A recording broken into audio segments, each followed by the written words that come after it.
అమ్మాయిని తన సవతి తల్లి బలవంతంగా ఒక పేదవాడికి ఇచ్చి పెళ్లి చేస్తుంది. అయితే ఈమె పెళ్లి రోజున పొరపాటున వేరే కారు ఎక్కేస్తుంది. దీంతో ఈమెను కోటీశ్వరుల ఇంట్లో జరిగే పెళ్లికి పెళ్లికూతుర్లా తీసుకువెళ్తారు. అప్పుడు ఈ కుర్రాడు మొదటిసారిగా ఈ అమ్మాయిని చూస్తాడు.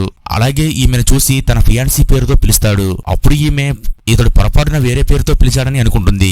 ఇంతలో సర్వెంట్ వచ్చి మనం వేరే అమ్మాయిని తీసుకువచ్చామని చెప్తుంది. అలాగే అప్పటికే వీరిద్దరూ రూమ్ లోకి వెళ్ళిపోతారు. మరుసటి రోజు ఇతడు నిద్రలేవగానే మళ్లీ ఈమెను తన ఫియాన్సీ నిక్ నేమ్ తో పిలుస్తాడు. దీంతో ఈ అమ్మాయికి ఎక్కడో తప్పు జరిగిందని అర్థమవుతుంది.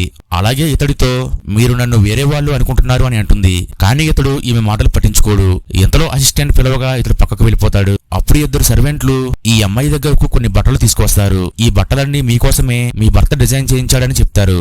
ఇది చూడగానే ఈ అమ్మాయికి ఈమె పొరపాటున వేరే వ్యక్తిని పెళ్లి చేసుకుందని అర్థమవుతుంది. ఎందుకంటే ఈమె పెళ్లి చేసుకోబోయే అబ్బాయి పూర్తిగా పేదవాడు. అలాగే ఈమె ప్రతిరోజు తన సవతి తల్లి ఈమెతో ఎలా బిహేవ్ చేసేదో గుర్తు చేసుకుంటుంది. కానీ ఇక్కడ వీరంతా మర్యాద ఇస్తూ జాగ్రత్తగా చూసుకుంటూ ఉంటారు.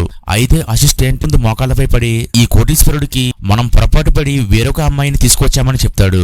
అప్పుడు ఈ కుర్రాడు ఎలా అయితేనే ఇప్పుడు ఈమె నా భార్య అని అంటాడు. ఇంతలో ఈ అమ్మాయి అక్కడికి వచ్చి ఇతనికి క్షమాపణ చెప్తుంది. అలాగే నేను పొరపాటున మా కారు ఎక్కబోయి మీ కారు ఎక్కేశానని చెప్తుంది. అలాగే నేను మీ కుటుంబానికి సరైన దానిని కాదని చెప్తుంది. అప్పుడు ఈ కుర్రాడు ఈమెతో నీ పొరపాటు ఏమీ లేదని చెప్తాడు. తర్వాత ఏమైందో తెలియాలంటే వీడియో లైక్ చేసి నెక్స్ట్ పార్ట్ కామెంట్ చేయండి.